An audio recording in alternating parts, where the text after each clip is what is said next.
Tech billionaire Elon Musk is under fire for giving what appeared to be a Nazi salute. I just want to say thank you for making it happen. Thank you.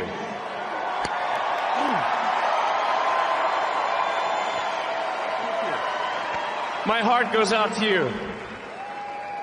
It is thanks to you that the future of civilization is assured. This was during Donald Trump's inauguration on Monday, and immediately people were stunned. I don't know why. This is the guy who let all the neo-Nazis and the Nazis back on Twitter and then proceeded to boost them. He also endorsed the German neo-Nazi party, the AfD, and the far-right UK Independence Party. He also went to bat defending a neo-Nazi who started the riot, or a riot in the UK. So it's not like we don't know. He also promoted Tucker Carlson's interview with a Nazi apologist who said that the murder of Jewish people in concentration camps was, quote unquote, humane. And that Winston Churchill was actually the real villain of World War II. You know, not Hitler. Musk said of that interview that it was very interesting and it was worth watching before deleting that post. Yeah, because, you know, siding with Nazis at the time, apparently considered to be quite problematic. However, no, not anymore. They're out in the open now. So it seems pretty clear that if Elon Musk is not a neo-Nazi, he has no problems with them. Okay. But wait, Jeff, you don't understand. He's autistic and visited Auschwitz. Well, first of all, he visited Auschwitz for PR. Okay, but the autistic thing, that was an excuse that they have come up with. Okay, I mean, total gaslighting for one. Oh, you didn't see that. That wasn't actually a Nazi salute. No, it was something else completely. It was something different. He was just super excited, and you know he's on the spectrum.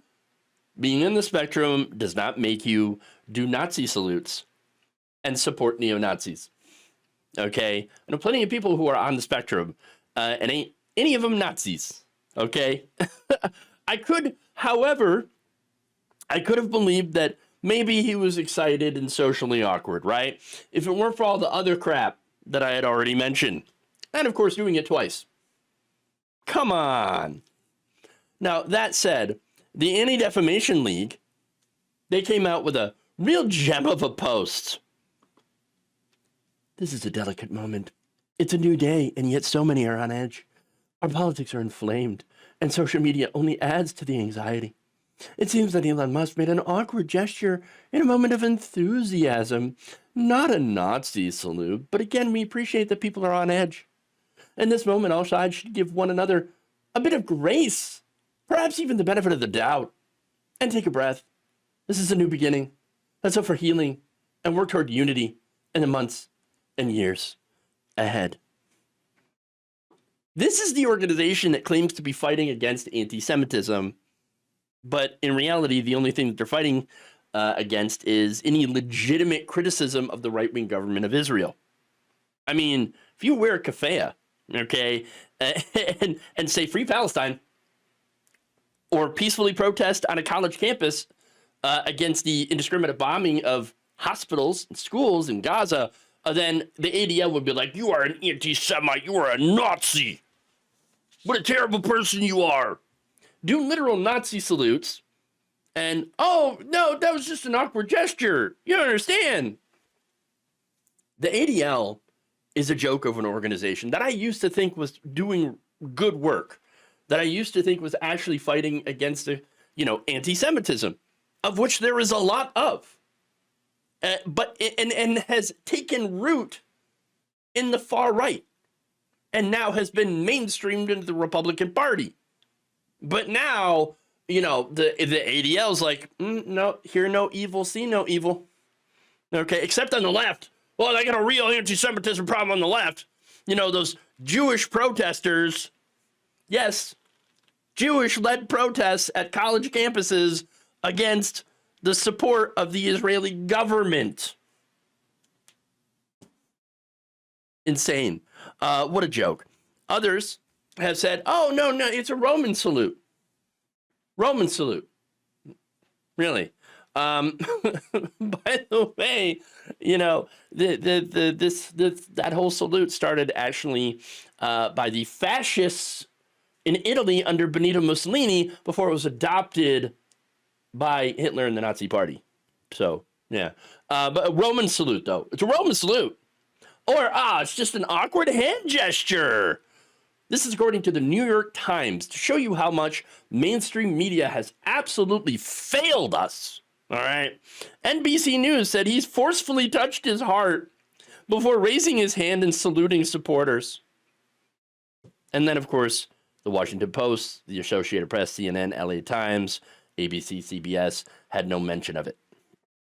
Okay, until later. It's embarrassing. Okay, you got all these excuses from a very scared and cowed mainstream media. Now, as far as Musk goes, here's the thing. Y'all won. You might as well just own it, right? I mean, the goals of Musk and Trump are the same goals that the neo-Nazis share, okay? Which is kicking out all the immigrants, ending the diversity, okay? They all got rid of DEI, they cracked down on reproductive rights to make sure that women are the breeders, you know, to get rid of LGBTQ people. One of the big, executive orders that Trump had signed was an anti-trans executive order, okay? And so these goals are in alignment. Why do you think that neo-Nazis love Donald Trump and Elon Musk so much? And by the way, fun fact, right? So Elon Musk, famous as being spaceman, right? Well, the United States happens to have a little bit of a history of taking foreign-born Nazis and hiring them to do space stuff for the country. A little bit of a fun history there, which is not so fun. So, but anyway, the way that the government is now, it's not like there's a reason for Elon Musk to hide. Y'all just, be honest. But no, Elon put out a statement saying, frankly, they need better dirty tricks. This salute hoax is just another part of the dirty tricks campaign. The everyone is Hitler attack is so tired. Dirty tricks, showing people a video of what you actually just did. And by the way, I've got a bit of a handy chart here, just in case there's a little bit of confusion, right, about whether or not he did a Nazi symbol. So yeah, anywhere within that, So there's a safe margin here of not doing a Nazi salute, but you can see not so much of a safe margin right there, where Elon was at. Okay, now Musk and his defenders have gotten a lot of criticism, rightly so. Representative Jerry Nadler writes, "I never imagined we would see the day when what appears to be a Heil Hitler salute, or Sieg Heil, would be made behind the presidential seal. I urge all of my colleagues to unite in condemning this hateful gesture for what it is, anti-Semitism." Claire Albin, a historian who specializes in Nazism within the United States, said Musk's gesture was a Sieg Heil. My professional opinion is that you're all right. You should believe your eyes. Yeah. Ruth Ben-Gate, a professor of history at New York University, said, historian of fascism here, it was a Nazi salute and a very belligerent one too. Yeah, believe your eyes. And then Representative Ocasio-Cortez, by the way, responded to the ADL after they put out the embarrassing statement, saying, just to be clear, you were defending a Heil Hitler salute that was performed and repeated for emphasis and clarity. People can officially stop listening to you as any sort of reputable source of information now. You work for them. Thank you for making that crystal clear to us all. Like I said, embarrassing organization that is clearly copying for the far right. So look, when it comes down to it, if it talks like a Nazi, salutes like a Nazi, and does policy like a Nazi, well, then I think it should be very clear who these people actually are.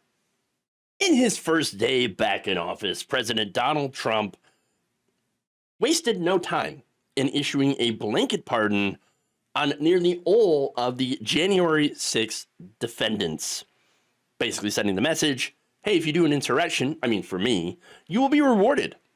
Now, none of this should be a surprise. He was promising to do this for like a year. Anybody who thought, oh, he'd never actually do it. Well, you got egg on your face now, apparently. Nobody should be shocked that Trump is doing all the terrible stuff that he promised to do and doing it right off the bat. And not only did he blanket pardon the non-violent offenders, but also commuted the sentences of many of the violent offenders. You know, the ones who had assaulted police officers and journalists. Okay. And one of the bigger ones, Enrique Tarrio, who was sentenced to prison for seditious conspiracy. He's out now. Okay. His mother celebrated. Oh, and another person celebrating, Jacob Chansley, also known as the QAnon shaman. He's out there on Twitter celebrating and announcing that the first thing he's going to do is going to buy a bunch of guns. So there it is. I mean, the insurrection is complete. It worked. Trump's back in power. The rioters are free. The country has become more dangerous. In fact, one of the family members of the now released rioters, Jackson Reffitt, son of Guy Reffitt, who was sentenced to 87 months in prison for his involvement on January 6th, was speaking to CNN anchor Aaron Burnett about just how much danger he is now in. Well, I'm honestly flabbergasted that we've gotten to this point. I mean, I'm terrified. I don't know what I'm going to do. I've taken as many precautions as I could recently. I've picked up a gun. I've moved, and I've gotten myself away from what I thought would be a dangerous situation and staying where I thought my dad could find me, or other people, you know, people that are going to feel so validated by these actions, by this pardon. And my dad is still involved with these militias. He still talks with, you know, a martyr status. He has no change. He's more galvanized than ever that I've seen. My mom too. My sisters are waiting outside the jail cell right now, and you know, I feel for them, and I know who they are, and I love them, but I can't feel safe. You know, my dad once called me a traitor, and you know, he said traitors get shot. Of course, I love him. I love him. I just cannot feel safe around him. Cannot feel safe around people he knows. I cannot feel safe around the people my mother knows. Watching that interview, heartbreaking. Absolutely. Especially knowing that it was Donald Trump's lies about the 2020 election that not only broke up families, right? But now, through his actions, we see that all of that was for nothing. All of that pain, all that heartache, for nothing. No accountability anymore. None. The last 4 years have been undone completely.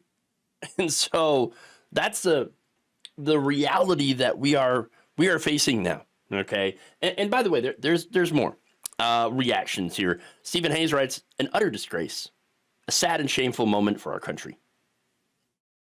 Chris Murphy writes, an endorsement of political violence, a guarantee that it will return, an unconscionable act.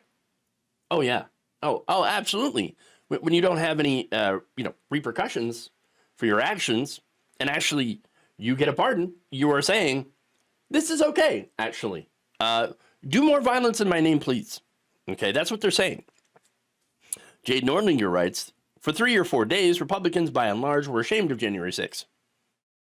In short order, the rioters were patriots, political prisoners. After October 7th, 2023, Trump started calling them hostages. Today, he has set them loose, a dark, tragic day for America. I remember right in the aftermath of January 6th, you had so many people, Marco Rubio included, saying, oh, what a terrible thing that happened. Trump should be condemned and all that stuff. Now Marco Rubio is, he's in the Trump administration. So, and refuses to talk about his prior statements on January 6th. That's how craven these people are. That's how craven the Republican Party is. They have basically abdicated all responsibility. Okay, they've abdicated any like respect for rule of law. Okay, they don't care about it at all.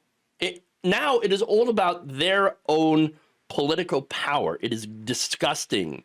Representative Jason Crow says President Trump's pardon of January 6th insurrectionists disrespects the police who fought and died to protect the Capitol. There were some police deaths, mainly from suicides afterwards. The rioters brutally beat police officers, threatened the lives of the nation's leaders, and attempted to overturn an election. They deserve prison, not a pardon. Funny enough, these people are calling themselves or claiming to back the blue. Really? You sure about that? Because doesn't look like it from here. Like, sure, when they're busting the heads of minorities, then you're all about backing the blue. But, you know, when it comes to the Capitol, when it comes to basically throwing a fit to get because you didn't get your way on January 6th, I mean, suddenly you can do whatever you want. Back the blue? No. Not at all. No, not going to happen. Matthew Gertz writes, hundreds of people convicted of assaulting police officers amid storming the U.S. Capitol, getting full pardons because Trump wanted them to succeed and appreciated the effort. Shame of the nation. Yeah, he did want them to succeed, and guess what? They did. Once again, coup is complete. I mean, you had the Justice Department under Biden dragging their feet as much as possible. Merrick Garland, absolute utter failure, complete capitulation. Okay, not going after Trump on day one, and now, well, we as a country, we as a nation, get to pay for that mistake.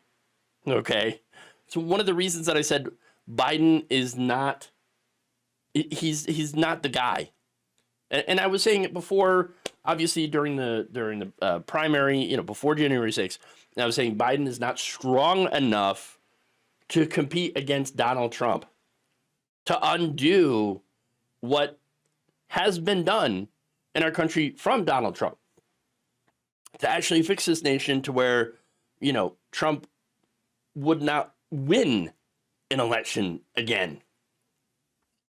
But the Democratic Party was like, no, we have to do everything we can to stop Bernie Sanders from winning and actually doing progressive policy because our donors, you know, we got to stop the left. And look at what happened. Now we have the far right. Socialism or barbarism, right? Well, we've chosen barbarism. And there it is.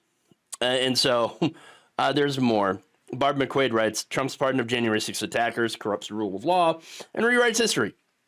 These were not hostages. These were people who used brute force to commit vigilante violence. And unfortunately, I think there's as a result of this, there's going to be more vigilante violence because why not? Trump has already shown that if you're going to commit violence in my name with my interests in mind, then I'm not going to come after you. I'm going to reward you. It's a scary time to be in this country, especially if you're a minority. Donald Trump just released his black shirts from prison. And no one is safe. Those who did not believe that Project 2025 would happen are getting a bit of a wake-up call today after the president on Monday signed an order to make it easier to strip tens of thousands of civil servants of their employment protections.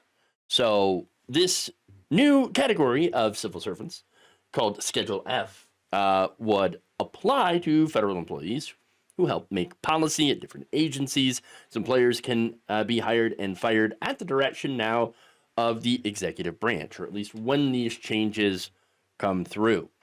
The executive order from Trump didn't actually directly create Schedule F, but instead reversed a Biden executive order revoking Trump's previous October 2020 executive order creating Schedule F. So this would make public employees essentially political appointees. Okay. Now, while in office, Biden also created a formal rule codifying current distinctions between career civil service employees and the political appointees that change with every president. Trump has to undo that as well, probably by writing his own rule to reverse the Biden rule before pursuing Schedule F again in earnest. But he's already got to start on it, and seems like he's going to pursue it, like he's going to start doing this. Now, what does this have to do with Project 2025? Well, this is part of it. This is part of the mandate for leadership, which would give the executive branch a lot more power under a Republican president. So once he gets done with all of this, he's going to be able to fire people who, might be standing in the way of his political goals. These are, again, career civil service people. All right. People who got there through their, merit. Okay. People got hired through their merits and just, do the normal everyday work. Now, instead of their merit-based employment, it's going to be based on politics. Okay. And that's it. Civil servants just spoke to HuffPost about Schedule F during the campaign. So we've known about this for quite some time. Okay. And this is while Republicans are out there saying, oh, no, Project 2025, Trump's not going to do any of that stuff. No, it's all fake news.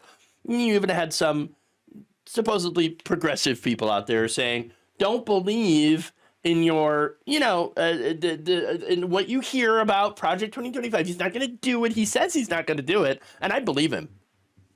Really? You believe somebody who lied over 30,000 times? Come on. No, they laid out, hey, this is our vision. This is what Donald Trump's going to do. And then later on, since it was super unpopular, the stuff that was in it, they're like, oh, no, we're actually not going to do that. We're going to do something different. And now it's like, oops, looks like we were going to do it after all. Hey, you suckers, you believed us when we said that we weren't going to do it. But actually, that was the plan the whole time. And this is part of it. So now these civil servants who talked to HuffPost about this stressed that they felt that changing employment would make government worse.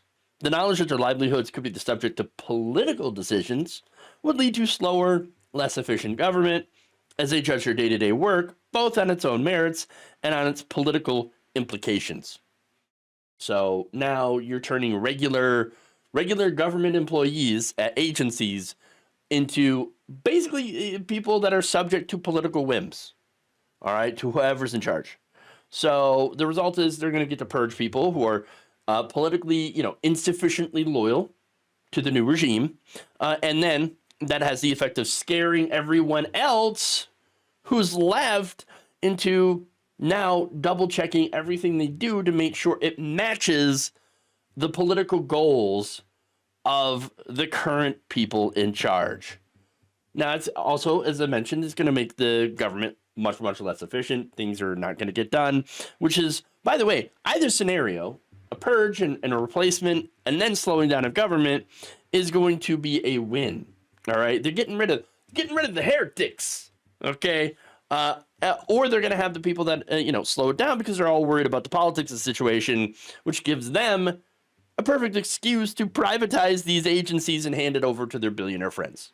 And so that's the result of all this. Now, academics who study the federal government have noted that Schedule F would also represent a dramatic increase in the power of the president in particular. It's almost as if, we were warning about that. In the hands of a president who is not committed to democratic norms, taking control of the bureaucracy is a tried and tested way to work towards authoritarian government, said Donald Moynihan, a professor of public policy at Georgetown University. This is all the way back in June of last year. Okay, June 2024. They're like, hey, Donald Trump, he's gonna use this to have more power, take more power, and lead us toward a more authoritarian government with him in charge. And I'll be damned, that's exactly what's going on. Wow. But yet, no, don't believe him. No, it's all just lip propaganda. It's trying to scare you. We're not going to do any of this Project 2025 stuff. I mean, come on. Okay, look, Project 2025 is like a 900-page document. If this is the only thing that they're doing, then, I mean, come on.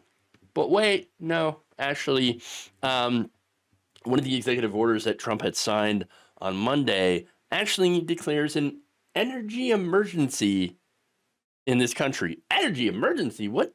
Well, that opens up new powers to get rid of climate regulations so that he can drill, baby, drill, which again, that's in Project 2025. Now, here's the problem with that. We all energy emergency. What are you talking about? American energy production is at record highs, thanks to Joe Biden, by the way. So, but it doesn't matter. It doesn't matter. Okay. Oh no, record energy production doesn't matter. Facts be damned. All right.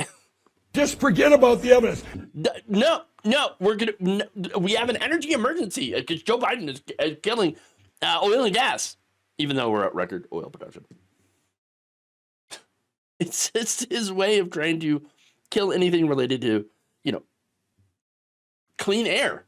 And anything that gets in the way of the energy producers, oil companies, making additional profits. Okay. He also signed a separate order to make vast areas of Alaska open for oil and gas drilling.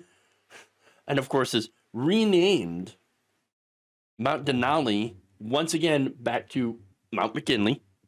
Okay. So that's another thing. How is any of this, by the way, helping gas prices and egg prices? It's not. It's not. We have for gas prices, we have a world market, okay? And so we have record energy production. Guess what OPEC's going to do? They're going to cut back their production because they still want more profits, okay? And if they cut their production, and even though we might increase production somehow, well, that's still not going to equal that much lower prices because again you got to get into the energy market futures and people betting that gas is going to be high or low and that affects prices. It's insane. So yeah, it's got like a child's understanding of how this whole thing works. Okay, but anyway, to get back to Project 2025, all of it was in there. It was all there. They told us ahead of time. They released this 900-page document that spelled out exactly what they're going to do, and now they're doing it. Oh, but you don't understand. You live freaking out for no reason. He's not going to do any of this stuff. Yeah, you did. Yeah, he was going to. Yep. Look, the guy signed 200 executive orders on his first day. Way more than anyone else. Way more than Joe Biden. It's got to be a record. And one of them, by the way, one of the many, actually would try to get rid of the 14th Amendment's birthright citizenship. Okay. Now, of course, that's literally in the Constitution. You can't get rid of it. It's unconstitutional. It's already been challenged in court. But he's trying. He doesn't care. It's already begun. All of this stuff. They've wasted absolutely no time in trying to undo any and all progress made over the last probably century, and enacting various parts of Project 2025. I guess the stuff that Trump agrees with, because he did say things like, "Oh, there's some things I agree with, but there's some things I don't." Really, which things? You probably don't know. He's just signing things, and what he's signing is taking us into the Gilded Age. Back into it, 2.0. All right. As I mentioned before, a lot of this stuff's being challenged in court already, right? The 14th Amendment birthright citizenship stuff, ACLU has already launched a legal challenge. That said, there's so much that happened, so much that was signed on Monday, just the first day. While that's happening, there's going to be things that slip under the radar. Bad things.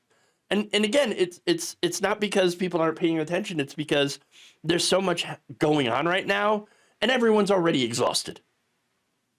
And understand that's by design. We're being gish galloped already. The first day. They were ready. Now that they're back in power, they're wasting no time in using that power to do bad things. And it's already getting terrible. And it's already been 2 days. We should remember, though, that people voted for this. I mean, maybe they didn't believe that they were voting for this. Maybe that, oh, you guys are you're just being hyperbolic for no reason. No, we weren't. We were warning you exactly what's going to happen. Oh, and look at that. It's coming to pass. I guess, and it's not really even a consolation, but you voted for it, and now you're going to get exactly what you voted for. Elections do have consequences. It appears the resistance to Donald Trump is very much dead. At least when it comes to the Senate, who on Monday passed a bill that would require the detention of migrants accused of theft, which is a nonviolent crime, as well as violent crimes, without due process, as well as granting power to the states to challenge federal immigration policy, which would, just create chaos, right? So this is all part of the Laken-Riley Act, which passed the Senate 64-35. Now, Republicans have won the Senate, but they don't have that much majority, do they? Not necessarily, which means they got help. 12 Democrats voted in favor of a bill that could lead to the deportation of undocumented immigrants falsely accused of crimes. So they don't even actually have to do a crime. You just accuse them of a crime, and there you go. Gone. The bill does not require obtaining any convictions. Okay? Accusation is enough. Critics of the bill also note that it allows state attorneys general to sue the federal government. They can show that their states are being harmed by a failure to implement national immigration policies, which, again, would force all the states to comply to the immigration demands of the federal government, Donald Trump. The bill does not include protections for children or DACA recipients. Monday's bill passage would not be possible without the help of the Democrats. 12 of them. Let me give you their names. Catherine Cortez Masto of Nevada. John Fetterman of Pennsylvania. Alleged progressive. Ha! Oh my God. Just what an absolutely embarrassing label, calling him a progressive. Oh my God. And an absolute failure. Okay. Complete and utter turncoat. All right. Ruben Gallego of Arizona, who's also a co-sponsor of this. Maggie Hassan of New Hampshire. Mark Kelly of Arizona. John Ossoff of Georgia. Gary Peters of Michigan. Jackie Rosen of Nevada. Jean Shaheen of New Hampshire. Alyssa Slotkin of Michigan. Mark Warner of Virginia. And Raphael Warnock of Georgia. Those are the 12 Democrats who were like, you know what? I'm going to help Donald Trump deport people just with the accusation. I'm going to give Donald Trump even more power. As if he's not already powerful. No, we're going to help him be more of a dictator. Congratulations. You all gave the Trump administration the green light to deport people who are only accused of crimes without due process. And again, this isn't violent crimes. You can steal a pack of gum or be alleged to steal a candy bar. And that's enough. Oh, you're undocumented too, so time to go. Wow, Democratic Party really sticking it to Donald Trump by giving him everything that he wants. All the power in the world. They're not the resistance, they're the assistance. Because there is no resistance left. Okay? No resistance left whatsoever. It is completely and utterly pathetic watching these Democrats in office pretending, what we're going to do. They're not even pretending anymore. They're just like, we're going to work in a bipartisan way. That's right. To give Donald Trump everything that he wants. But when it was time to, do things when you were in power. You really didn't. Oh, what can we do? Oh, the Republicans are too strong. Oh my God, even though they're in the minority, I can't. Whoa, wow. We can't fight against these guys. We're just gonna have to go along with them. Give them everything they want. And then when they're in power, of course, and you're in the minority and you still have the power of the filibuster, can't do it. Nope. In fact, we're not gonna fight against them. We're gonna join them. We're gonna help them do right-wing policy. Look, here's the thing, right? Crime is not up. Crime is at historic lows. Okay?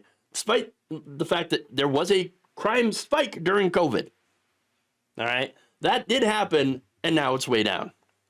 And what crime there is not being driven by immigrants. Okay? Undocumented or otherwise. In fact, numerous studies have shown that immigrants, undocumented and otherwise, do less crime than American citizens. Unfortunately, facts don't matter anymore. Reality doesn't matter anymore. You had a majority of people voting based on vibes and misinformation. And what did the Democrats do? Democrats didn't fight at all against it. No. What happened is that the party leaned in. They got even more draconian on immigration. Remember Joe Biden's orders on immigration. Kamala Harris running her campaign saying, oh, yeah, no, we're going to get tough on the border. I'm even more right-wing on the border. Sorry, but you can't outflank the right from the right. Can't do it. Can't do it. You know why? Because they go further right. Now they're trying to ban birthright citizenship. It was one of the executive orders that Trump signed. Now, of course, it's insane. It's unconstitutional. But it doesn't matter. Doesn't matter. Now look at launch ICE raids in Chicago and other places, sanctuary cities, sanctuary states. Can't outflank them from the right. You can't prove that you're more cruel on immigration than the Republican Party. I don't know what these Democrats are doing, but I can tell you, Republicans are so lucky to have this Democratic Party, who now not only continue to be completely useless in the face of fascism, but in so many cases have helped enable it. Congratulations, guys. No wonder faith and trust in the party or public opinion of the Democratic Party is so abysmally low. It appears that President Donald Trump is now having doubts about the ceasefire between Israel and Gaza that he had previously taken credit for. Now, he said, I'm not confident. It's not our war, it's their war. When he was asked whether or not the ceasefire would hold and last through 3 planned phases, he then said, Gaza, boy, I looked at a picture of Gaza. Gaza is like a massive demolition site. That place it's really got to be rebuilt in a different way. Do you plan to help rebuilding Gaza? I might. You know, Gaza is interesting. It's a phenomenal location. On the sea, best weather. You know, everything's good. It's like some beautiful things could be done with it, but it's very interesting. But some fantastic things could be done with Gaza. And there we go. Already, Donald Trump is eyeing Gaza for real estate development. Because, of course, he is, right? I mean, oh, yeah, no, yeah, here you've got some very nice prime real estate, you know, right on the coast. Look at that. It's just waiting to get rebuilt. As one user, Ash Oro, said on Blue Sky, prime real estate on the coast, large remodeling possible due to mass destruction. I wonder why the world's most corrupt and incompetent real estate developer is interested. And if you think that, you know, this would benefit Palestinians, it would not. In fact, this would be part of the plan would be to get them out of the way before development. So, hey, man, it's looking like There could be some new beachfront condos and Trump brand hotels popping up in Gaza sometime. That would assume that Israel is done with their assault, of which there is no actual confirmation of that yet. CNN reports there's significant pressure in the Israeli government to restart the war. Yes, that's right. They believe the extremist right-wing, politicians in Israel, they think, this was a capitulation to Hamas. Itamar Ben-Gvir of Israel's Jewish Power Party this week resigned as national security minister. That further narrowed Prime Minister Benjamin Netanyahu's slim parliamentary majority. And then, of course, you have Finance Minister Bezalel Smotrich threatening to do the same if Netanyahu does not break the ceasefire once an initial 42-day phase is complete. Now, remember, you had all of these establishment press outlets and even the Democratic Party saying, well, Hamas just needs to stop breaking these ceasefires. It's not Hamas breaking the ceasefires. It's the Israeli government that keeps breaking the ceasefires.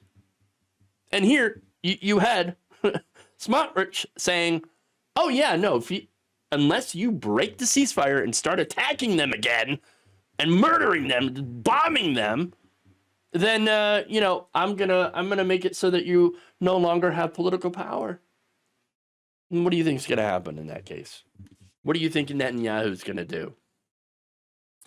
In fact, Smotrich said in a statement on Monday, I demanded and received a commitment from Prime Minister Netanyahu that Israel will return to the battlefield to eliminate Hamas and eradicate this threat once and for all. Hey, you know what happened after, Israel started their assault on Hamas? The numbers for Hamas swelled. There is now more Hamas than there was previously. What happened? It's the war on terror. You can't get rid of terror. In fact, your war on terror, if you kill innocent people, you're going to end up creating more terrorists. This is unending war. You can't destroy terror by killing people. You're just going to create more Hamas. That's what's going to happen, and that's what they're doing. It's getting into the American endless war trap again. We've already seen this. We've already done this. But it's been very, very lucrative for defense contractors and right-wing politicians. Kept them into power. Got them elections. Until, of course, the populace became very war-weary in the United States.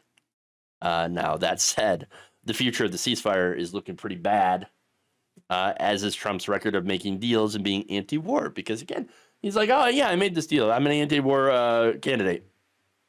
Really? How come Netanyahu then said both President Trump and President Biden gave full backing to Israel's right to return to fighting? So Biden had supported this. We knew that.